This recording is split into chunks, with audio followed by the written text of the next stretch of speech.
9th standard മാത്സിലെ 5ാമത്തെ ചാപ്റ്ററായ irrational multiplication എന്ന ചാപ്റ്ററിലെ page number 92ലുള്ള 3 questions ആണ് ഈ വീഡിയോയിൽ എക്സ്പ്ലെയിൻ ചെയ്യുന്നത്.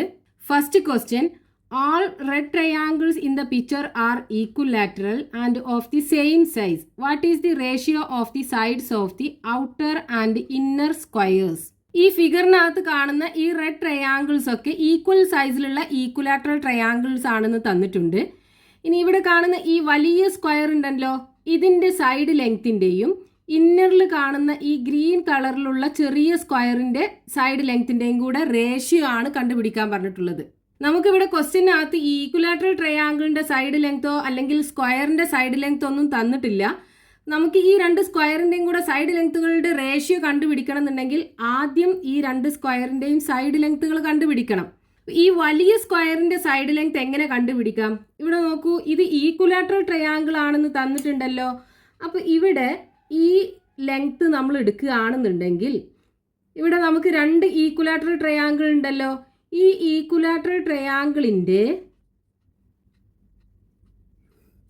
ഈ വെർട്ടെക്സ് നിന്ന് ഇങ്ങോട്ട് വരക്കുന്ന ലൈന് അതിൻ്റെ ഹൈറ്റ് എന്നല്ലേ പറയാ.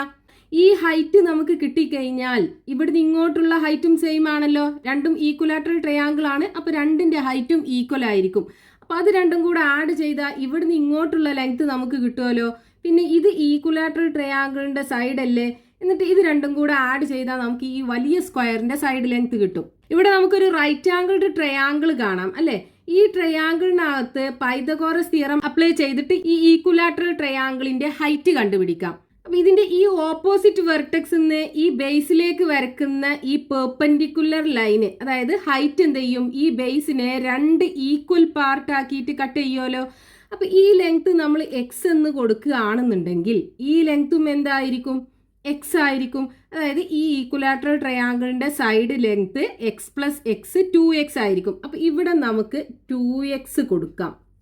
അപ്പോൾ നമ്മൾ ഈ ഒരു റൈറ്റ് ആംഗിൾഡ് ട്രയാങ്കിൾ എടുത്തു കഴിഞ്ഞാൽ ഇവിടെ ഹൈപ്പോട്ടന്യൂസുമായി ബേസുമായി ഹൈറ്റ് നമുക്ക് കണ്ടുപിടിക്കാമല്ലോ. അപ്പോൾ ഇതിനകത്ത് പൈതഗോറസ് തിയറം അപ്ലൈ ചെയ്യാം. അതായത് hypotenuse square is equal to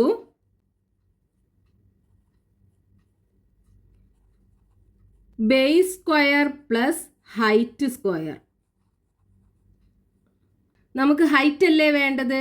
so height square is equal to എന്തായിരിക്കും, hypotenuse square minus base square is equal to, ഇനി ഇതിനകത്ത് സബ്സ്റ്റിറ്റ്യൂട്ട് ചെയ്യാം. ഹൈപ്പോട്ടന്യൂസ് എന്താ, 90 ഡിഗ്രി ആംഗിളിന് ഓപ്പോസിറ്റ് ആയിട്ടുള്ള side 2x. So 2x the whole square minus base x അല്ലേ, so x square. So is equal to 2x the whole square എന്ന് പറഞ്ഞാൽ 2ൻ്റെ സ്ക്വയർ 4, എക്സിൻ്റെ square X square minus X square. 4x സ്ക്വയറിന് ഒരു X square പോയി കഴിഞ്ഞാൽ 3x square. ഇത് ഹൈറ്റിൻ്റെ സ്ക്വയർ ആണ് 3x സ്ക്വയർ എന്ന് പറയുന്നത്. അപ്പോൾ ഹൈറ്റ് ഇസ് ഈക്വൽ ടു എന്താ ഉണ്ടാവുക, height is equal to square root of 3x square അല്ലേ. ഇതിൽ ഈ എക്സ് സ്ക്വയറിനകത്ത് 2x ഉണ്ടല്ലേ, അപ്പോൾ ഒരു എക്സിനെ നമുക്ക് പുറത്തെടുക്കാം. റൂട്ട് 3നെ നമുക്ക് റൂട്ട് 3 എന്ന് തന്നെ എഴുതാം. അപ്പോൾ റൂട്ട് 3x ആണ് ഈ ഈക്വലാറ്ററൽ ട്രയാങ്കിളിൻ്റെ ഹൈറ്റ് നമുക്ക് കിട്ടുക, റൂട്ട് 3x. അതേപോലെ ഈ ഈക്വലാറ്ററൽ ട്രയാങ്കിളിൻ്റെ ഹൈറ്റും റൂട്ട് 3x ആവുമല്ലോ. അപ്പോൾ ഇവിടുന്ന് ഇങ്ങോട്ടുള്ള ലെങ്ത് എന്തായിരിക്കും, root 3x plus root 3x അല്ലേ. ഇനി ഇവിടുന്ന് ഇങ്ങോട്ടുള്ള ലെങ്തോ, ഇത് ഈ ഈക്വലാറ്ററൽ ട്രയാങ്കിളിൻ്റെ സൈഡാണ്. അപ്പോൾ ഇവിടുന്ന് ഇങ്ങോട്ട് 2x ആണ്. ഇവിടെ ഈക്വലാറ്ററൽ ട്രയാങ്കിളിൻ്റെ സൈഡ് ലെങ്ത് 2x ആണല്ലോ. ഇനി ഈ വലിയ സ്ക്വയറിൻ്റെ സൈഡ് ലെങ്ത് എന്തായിരിക്കും, side of large square is equal to, ഇത് രണ്ടും കൂടെ ആഡ് ചെയ്താൽ പോരെ. So 2x plus root 3x plus root 3x. ഈ എക്സ് റൂട്ടിൻ്റെ പുറത്താണ് കേട്ടോ. So is equal to 2x plus, ഇവിടെ നോക്കൂ റൂട്ട് 3x 2 പ്രാവശ്യം ഉണ്ടല്ലോ. അപ്പം നമുക്ക് 2 റൂട്ട് 3x എഴുതാം, അതായത് 2 റൂട്ട് 3x. ഇനി ഈ രണ്ട് ടേമിനകത്തും 2 കോമൺ ആയിട്ടുണ്ട്, അതേപോലെ എക്സും കോമൺ ആയിട്ടുണ്ട്. അപ്പോൾ നമുക്ക് 2x പുറത്തെടുത്തിട്ട് ബാക്കി എന്താ ഉണ്ടാവുക, ഇവിടുന്ന് 2x പോയി കഴിഞ്ഞാൽ 1 ഉണ്ടാവും, പ്ലസ് ഇവിടുന്ന് 2x പോയി കഴിഞ്ഞാൽ √3. That is equal to 2 × 1 + √3x. ഇതാണ് വലിയ സ്ക്വയറിൻ്റെ സൈഡ് ലെങ്ത് കിട്ടുക. ഇനി നമുക്ക് ചെറിയ സ്ക്വയറിൻ്റെ സൈഡ് ലെങ്ത്തും കൂടെ കണ്ടുപിടിക്കണം. ഈ ഫിഗറിനകത്ത് ഈ ലെങ്ത് നമുക്കറിയാലോ, അതായത് ഈ രണ്ട് ഈക്വലാറ്ററൽ ട്രയാങ്കിളിൻ്റെ കൂടെ ഹൈറ്റ് ആഡ് ചെയ്തത് അല്ലേ, അതിൽ നിന്ന് ഈ ഈക്വലാറ്ററൽ ട്രയാങ്കിളിൻ്റെ സൈഡ് ലെങ്ത് സബ്ട്രാക്ട് ചെയ്താൽ മതിയാലോ ഈ ചെറിയ സ്ക്വയറിൻ്റെ സൈഡ് ലെങ്ത് കിട്ടാനായിട്ട്. അപ്പോൾ side of inner square is equal to, മൊത്തം ലെങ്ത് എന്ന് പറയുന്നത് √3x + √3x. ഇതിൽ നിന്ന് നമ്മൾ 2x സബ്ട്രാക്ട് ചെയ്യണം ഈക്വലാറ്ററൽ ട്രയാങ്കിളിൻ്റെ side length. That is equal to √3x + √3x 2√3x - 2x. ഈ രണ്ട് ടേമിനകത്തും 2x കോമൺ ആയിട്ടുണ്ടല്ലോ, അപ്പോൾ നമുക്ക് 2x പുറത്തെടുക്കാം. പിന്നെ എന്താ ഉണ്ടാവുക, √3, ഇതിനകത്ത് √3 ഉണ്ടാവും, മൈനസ് ഇവിടുന്ന് 2x പുറത്തെടുത്തു, പിന്നെ 1 ഉണ്ടാവുള്ളൂ. So √3 - 1 or is equal to 2 × √3 - 1x. ഇപ്പോൾ ചെറിയ സ്ക്വയറിൻ്റെ സൈഡ് ലെങ്ത്തും നമുക്ക് കിട്ടി. ഇനി നമുക്ക് വലിയ സ്ക്വയറിൻ്റെയും ചെറിയ സ്ക്വയറിൻ്റെയും കൂടെ സൈഡ് ലെങ്ത്തുകളുടെ റേഷ്യോ ആണ് കണ്ടുപിടിക്കാൻ പറഞ്ഞിട്ടുള്ളത്. So ratio of sides is equal to, വലിയ സ്ക്വയറിൻ്റെ side 2 × 1 + √3x is to 2 × √3 - 1x. ഇവിടെ കോമൺ ആയിട്ടുള്ളതൊക്കെ ക്യാൻസൽ ചെയ്യാലോ, റേഷ്യോ ആകുമ്പോൾ എക്സ് ക്യാൻസൽ ചെയ്യാം, എക്സ് രണ്ടിനകത്തും കോമൺ ആണ്, 2 ക്യാൻസൽ ചെയ്യാം. ദെൻ എന്ത് കിട്ടും, 1 + √3 is to √3 - 1 or √3 + 1 is to √3 - 1. അപ്പോൾ ഇതാണ് നമുക്ക് ഈ ഫിഗറിനകത്തുള്ള വലിയ സ്ക്വയറിൻ്റെയും ചെറിയ സ്ക്വയറിൻ്റെയും കൂടെ സൈഡ് ലെങ്ത്തിൻ്റെ റേഷ്യോ കിട്ടുക. Next question, page number 92, question number 4. Prove that √2/3 equal to 2√2/3 and √3/8 is equal to 3√3/8. Find other numbers like this. നമുക്ക് ഇത് രണ്ടും പ്രൂവ് ചെയ്യണം, ഇതേപോലെയുള്ള വേറെ നമ്പേഴ്സ് കണ്ടുപിടിക്കാൻ വേണം. അപ്പോൾ ഫസ്റ്റ് പ്രൂവ് ചെയ്യാനുള്ളത് എന്താണ്, √2/3 is equal to 2√2/3. ഇവിടെ ലെഫ്റ്റ് ഹാൻഡ് സൈഡ് എന്താണ്, LHS is equal to √2/3. ഇതൊരു മിക്സ്ഡ് ഫ്രാക്ഷനിലാണ് കിടക്കുന്നത്. ഇതിനെ നമുക്ക് ഇംപ്രോപ്പർ ഫ്രാക്ഷനിലേക്ക് കൺവേർട്ട് ചെയ്യണം. സോ √2 × 3 6, 6 + 2 8, 8/3. ഇവിടെ 8 ഒരു പെർഫെക്റ്റ് സ്ക്വയർ നമ്പർ അല്ല, പക്ഷെ നമുക്ക് 8നെ എങ്ങനെ എഴുതാം, 4 × 2 എന്ന് എഴുതാലോ. 2 × 4 8 അല്ലേ, divided by 3. So equal to square root of 4 × 2 divided by √3. ഈ 4 ഒരു പെർഫെക്റ്റ് സ്ക്വയർ നമ്പർ ആണല്ലോ, 2 × 2 അല്ലേ 4. അപ്പോൾ സ്ക്വയർ റൂട്ട് ഓഫ് 4നെ നമുക്ക് 2 എന്ന് എഴുതാം. 2ൻ്റെ റൂട്ട് നമുക്ക് കണ്ടുപിടിക്കാൻ പറ്റൂല, അപ്പോൾ 2നെ റൂട്ടിനകത്ത് തന്നെ എഴുതുക, ഡിവൈഡഡ് ബൈ √3. ഇനി ഈ റൂട്ടിനകത്തുള്ള 2ഉം 3യും കൂടെ ഒരുമിച്ച് എഴുതി നോക്കൂ. 2√2/3 ഇതല്ലേ നമ്മുടെ ഇതിൻ്റെ റൈറ്റ് ഹാൻഡ് സൈഡ് കിടക്കുന്നത്, ഇസ് ഈക്വൽ ടു RHS. ഇത് പ്രൂവ് ചെയ്യാനാണ് പറഞ്ഞിട്ടുള്ളത്. ഇനി രണ്ടാമത്തെ ക്വസ്റ്റ്യൻ എന്താ, √3/8 is equal to 3√3/8. ഇവിടെ നമുക്ക് LHS is equal to എന്താണ്, LHS is equal to √3/8. ഇതും മിക്സ്ഡ് ഫ്രാക്ഷനിലാണ് കിടക്കുന്നത്. ഇതിനെ നമുക്ക് ഇംപ്രോപ്പർ ഫ്രാക്ഷനിലേക്ക് കൺവേർട്ട് ചെയ്യണം. So 3 × 8 24, 24 + 3 27. So square root of 27 divided by 8. ഈ 27 നമുക്ക് എങ്ങനെ എഴുതാം? 9 ഇൻറ്റു 3 എന്ന് എഴുതാലോ. 3 ഇൻറ്റു 9 27 അല്ലേ. So divided by 8 is equal to square root of 9 into 3 divided by square root of 8. ഇവിടെ 9 ഒരു പെർഫെക്റ്റ് സ്ക്വയർ നമ്പർ ആണല്ലോ. 3 ഇൻറ്റു 3 അല്ലേ 9. അപ്പോൾ സ്ക്വയർ റൂട്ട് ഓഫ് 9 നമുക്ക് എങ്ങനെ എഴുതാം? 3 എന്ന് എഴുതാം. ഇനി റൂട്ട് 3ൻ്റെ സ്ക്വയർ റൂട്ട് നമുക്ക് കണ്ടുപിടിക്കാൻ പറ്റില്ല. അപ്പോൾ റൂട്ട് 3 എന്ന് തന്നെ എഴുതുക. ഇനി ഡിവൈഡഡ് ബൈ ഇവിടെ നമുക്ക് റൂട്ട് 8 ആണുള്ളത് അല്ലേ. അപ്പോൾ നമുക്ക് ഈ 8ന് ഒന്നും ചെയ്യേണ്ട. റൂട്ട് 8 ഇസ് ഈക്വൽ ടു, ഇനി ഇത് രണ്ടും കൂടെ ഒന്നിനകത്താക്കുക. സോ 3 റൂട്ട് ഓഫ് 3/8 ഇതല്ലേ RHS. 3 root of 3/8 is equal to RHS. ഇത് രണ്ടും നമ്മൾ പ്രൂവ് ചെയ്തു. ഇനി എന്താ പറഞ്ഞിട്ടുള്ളത്? ഇതുപോലുള്ള വേറെ നമ്പേഴ്സ് കണ്ടുപിടിക്കാനാണ് പറഞ്ഞിട്ടുള്ളത്. ഇവിടെ നോക്കൂ, 2 2/3. ഇവിടെയും റൂട്ടിന് പുറത്ത് 2 ഉണ്ട്, റൂട്ടിനകത്ത് 2/3 ഉണ്ട്. അതേപോലെ ഇവിടെയും 3 3/8. റൂട്ടിൻ്റെ പുറത്ത് 3 ഉണ്ട്, റൂട്ടിനകത്ത് 3/8 ഉണ്ട്. ഇവിടെയുള്ള ഈ രണ്ട് നമ്പറും ഒന്നാണല്ലേ, സെയിം നമ്പറാണ്. ലെഫ്റ്റ് ഹാൻഡ് സൈഡിലും റൈറ്റ് ഹാൻഡ് സൈഡിലും. ഡിനോമിനേറ്ററും ഈ ന്യൂമറേറ്ററും തമ്മിൽ എന്തെങ്കിലും ബന്ധമുണ്ടോ നോക്കൂ.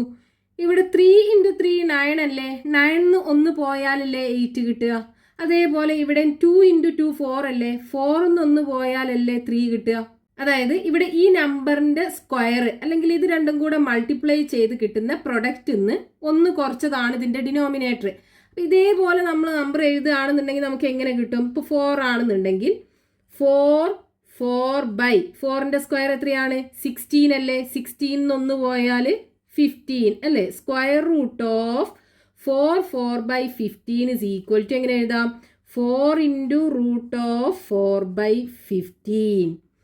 ഇനി 5 ആണെന്നുണ്ടെങ്കിലോ സ്ക്വയർ റൂട്ട് ഓഫ് 5/5ൻ്റെ സ്ക്വയർ എത്രയാണ്? 5 ഇൻറ്റു 5 25. 25 1 പോയാൽ 24 is equal to 5 root of 5/24 എന്ന് എഴുതാം. ഇനി 6 ആണെന്നുണ്ടെങ്കിലോ സ്ക്വയർ റൂട്ട് ഓഫ് 6/6ൻ്റെ സ്ക്വയർ 36. 36 1 പോയാൽ 35 ഇസ് ഈക്വൽ ടു 6 പുറത്തെടുക്കുക, സ്ക്വയർ റൂട്ട് ഓഫ് 6/35. ഇങ്ങനെ എത്ര എക്സാമ്പിൾ വേണമെന്നുണ്ടെങ്കിലും നമുക്ക് എഴുതാം. എന്താ ചെയ്യേണ്ടത്? ഈ രണ്ട് നമ്പറും കൂടെ മൾട്ടിപ്ലൈ ചെയ്യുക, അതിൻ്റെ പ്രൊഡക്റ്റ് നിന്ന് 1 കുറയ്ക്കുക, എന്നിട്ട് ഡിനോമിനേറ്റർ ഇട്ട് കൊടുക്കുക. അത്രേ ഉള്ളൂ. Next question, page number 92, question number 5. Among the pairs of numbers given below, find those for which the quotient of the first by the second is a natural number or a fraction. ഇവിടെ കുറച്ച് payers of numbers കൊടുത്തിട്ടുണ്ട്. ഇതിൽ ഫസ്റ്റത്തെ നമ്പറിനെ രണ്ടാമത്തെ number കൊണ്ട് divide ചെയ്യുമ്പോൾ answer ഏതിനൊക്കെയാണ് fraction അല്ലെങ്കിൽ നാച്ചുറൽ നമ്പർ കിട്ടുന്നത് എന്ന് കണ്ടുപിടിക്കാനാണ് പറഞ്ഞിട്ടുള്ളത്. ഫസ്റ്റത്തെ പേര് √72, √2. ഫസ്റ്റത്തെ നമ്പറിനെ രണ്ടാമത്തെ നമ്പർ കൊണ്ട് ഡിവൈഡ് ചെയ്യണം. So √72 divided by √2. ഈ റൂട്ട് നമ്മൾ കോമൺ ആക്കി എഴുതുകയാണെന്നുണ്ടെങ്കിൽ √72/2 എന്ന് എഴുതാം. 72നെ 2 കൊണ്ട് ഡിവൈഡ് ചെയ്താൽ 36 കിട്ടും. സോ √36. 36 ഒരു പെർഫെക്റ്റ് സ്ക്വയർ നമ്പർ ആണല്ലോ. 6 ഇൻറ്റു 6 അല്ലേ 36. അപ്പോൾ സ്ക്വയർ റൂട്ട് ഓഫ് 36നെ 6 എന്ന് എഴുതാം. ഈ 6 ഒരു നാച്ചുറൽ നമ്പർ ആണ്. ദെൻ ഇനി രണ്ടാമത്തെ ക്വസ്റ്റ്യൻ, √27, √3. ഇവിടെ നമുക്ക് ഫസ്റ്റത്തെ നമ്പറിനെ രണ്ടാമത്തെ നമ്പർ കൊണ്ട് ഡിവൈഡ് ചെയ്യണം. So √27 divided by √3. Root common ആക്കി എടുക്കുകയാണെന്നുണ്ടെങ്കിൽ √27 ഡിവൈഡഡ് ബൈ 3. 27നെ 3 കൊണ്ട് ഡിവൈഡ് ചെയ്താൽ 9 കിട്ടും. സോ √9. 9 ഒരു പെർഫെക്റ്റ് സ്ക്വയർ നമ്പർ ആണല്ലോ. 3 ഇൻറ്റു 3 അല്ലേ 9. അപ്പോൾ √9 ഇസ് ഈക്വൽ ടു 3 എന്ന് എഴുതാം. 3 ഒരു നാച്ചുറൽ നമ്പർ ആണ്. ഇനി മൂന്നാമത്തെ പേര് ഏതാ? √125, √50. ഇവിടെ നമ്മൾ ഫസ്റ്റത്തെ നമ്പറിനെ രണ്ടാമത്തെ നമ്പർ കൊണ്ട് ഡിവൈഡ് ചെയ്യണം. So √125 divided by √50. ഇത് രണ്ടിനെ നമുക്ക് ഒരു സ്ക്വയർ റൂട്ടിനകത്താക്കാം. So square root of 125 divided by 50. 125നെ നമുക്ക് 50 കൊണ്ട് ഡിവൈഡ് ചെയ്യാൻ പറ്റില്ല. അപ്പോൾ കോമൺ ആയിട്ടുള്ള ഫാക്ടേഴ്സിനെ നമുക്ക് ക്യാൻസൽ ചെയ്യാം. 125ലും 50ലും 25 പോവുമല്ലോ. 125നെ 25 കൊണ്ട് ഡിവൈഡ് ചെയ്താൽ 5 കിട്ടും. 50നെ 25 കൊണ്ട് ഡിവൈഡ് ചെയ്താൽ 2 കിട്ടും. So square root of 5/2 is equal to √5/√2. ഇത് രണ്ടും ഒരു ഇറാഷണൽ നമ്പർ അല്ലേ? √5ഉം √2ഉം ഇറാഷണൽ നമ്പർ ആണല്ലോ. അപ്പം ഇതിനെ നമുക്ക് ഒരു നാച്ചുറൽ നമ്പറോ അല്ലെങ്കിൽ ഫ്രാക്ഷൻ ആയിട്ടോ എഴുതാൻ പറ്റൂല. ഇതൊരു ഇറാഷണൽ നമ്പറാണ്. ഇനി നാലാമത്തെ പേര് √10, √2. ഇതിനെ നമ്മൾ എന്ത് ചെയ്യണം? ഫസ്റ്റത്തെ നമ്പറിനെ രണ്ടാമത്തെ നമ്പറോട്ട് ഡിവൈഡ് ചെയ്യണം. So √10 divided by √2. ഇനി ഇത് രണ്ടിനെയും ഒരു റൂട്ടിനകത്ത് ആക്കുകയാണെന്നുണ്ടെങ്കിൽ സ്ക്വയർ റൂട്ട് ഓഫ് 10/2. 10നെ 2 കൊണ്ട് ഡിവൈഡ് ചെയ്യാലോ. 10ൽ 2 എത്ര പ്രാവശ്യം? 5 പ്രാവശ്യം. സോ √5. √5ന് ഇനി നമുക്കൊന്നും ചെയ്യാൻ പറ്റൂല. √5 എഴുതാൻ തന്നെ പറ്റുള്ളൂ. അപ്പൊ ഇതിനെ നമുക്ക് ഒരു നാച്ചുറൽ നമ്പറോ ഒരു ഫ്രാക്ഷൻ ആയിട്ടോ എഴുതാൻ പറ്റൂല. ഇതും എന്താണ്? ഒരു ഇറാഷണൽ നമ്പർ ആണ് കിട്ടുക. ഇനി അഞ്ചാമത്തെ പേർ ഏതാ? √20, √5. അപ്പോൾ ഫസ്റ്റത്തെ നമ്പർ ഡിവൈഡഡ് ബൈ രണ്ടാമത്തെ നമ്പർ. So √20 divided by √5. രണ്ടിനെയും കൂടെ റൂട്ട് കോമൺ ആക്കി എഴുതുകയാണെന്നുണ്ടെങ്കിൽ √20/5. 20നെ 5 കൊണ്ട് ഡിവൈഡ് ചെയ്താൽ 4 കിട്ടും. സോ √4. 4 ഒരു പെർഫെക്റ്റ് സ്ക്വയർ നമ്പർ ആണല്ലോ. 2 × 2 അല്ലേ 4. Square root of 4 is equal to 2 എന്ന് എഴുതാം. ഇതൊരു നാച്ചുറൽ നമ്പർ ആണ്. ഇനി ആറാമത്തെ പേര് √18, √8. ഫസ്റ്റത്തെ നമ്പർ ഡിവൈഡഡ് ബൈ രണ്ടാമത്തെ നമ്പർ. So √18 divided by √8. ഇതിനെ നമുക്ക് എന്ത് ചെയ്യാം? റൂട്ട് കോമൺ ആക്കി എഴുതാം. സോ √18/8. 18നെ 8 കൊണ്ട് ഡിവൈഡ് ചെയ്യാൻ പറ്റില്ല. പക്ഷെ രണ്ടിനും കോമൺ ആയിട്ടുള്ള ഫാക്ടർ ഉണ്ടല്ലോ. രണ്ടും ഈവൻ നമ്പേഴ്സ് ആണ്. അപ്പോൾ നമുക്ക് രണ്ടിനെയും 2 കൊണ്ട് ഡിവൈഡ് ചെയ്യാം. 18നെ 2 കൊണ്ട് ഡിവൈഡ് ചെയ്താൽ 9 കിട്ടും. സോ സ്ക്വയർ റൂട്ട് ഓഫ് 9/8നെ 2 കൊണ്ട് ഡിവൈഡ് ചെയ്താൽ 4ഉം കിട്ടും.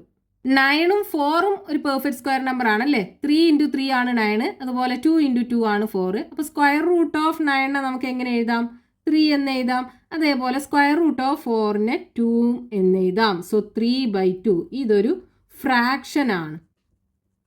അപ്പോൾ നമുക്ക് ക്വസ്റ്റ്യനകത്ത് ഫസ്റ്റത്തെ നമ്പറിനെ രണ്ടാമത്തെ നമ്പർ കൊണ്ട് ഡിവൈഡ് ചെയ്യുമ്പോൾ ആൻസർ ഏതിനൊക്കെയാണ് നാച്ചുറൽ നമ്പർ വരുന്നത് അതേപോലെ ഫ്രാക്ഷന് വരുന്നത് എന്ന് കണ്ടുപിടിക്കാനാണ് പറഞ്ഞിട്ടുണ്ടായിരുന്നത്. ഫസ്റ്റത്തെ പേരിന് നാച്ചുറൽ നമ്പർ കിട്ടി, രണ്ടാമത്തെ പേരും നാച്ചുറൽ നമ്പർ കിട്ടി, അഞ്ചാമത്തെ പേരും നാച്ചുറൽ നമ്പർ കിട്ടി, ആറാമത്തെ പേര് ഒരു ഫ്രാക്ഷനും കിട്ടി.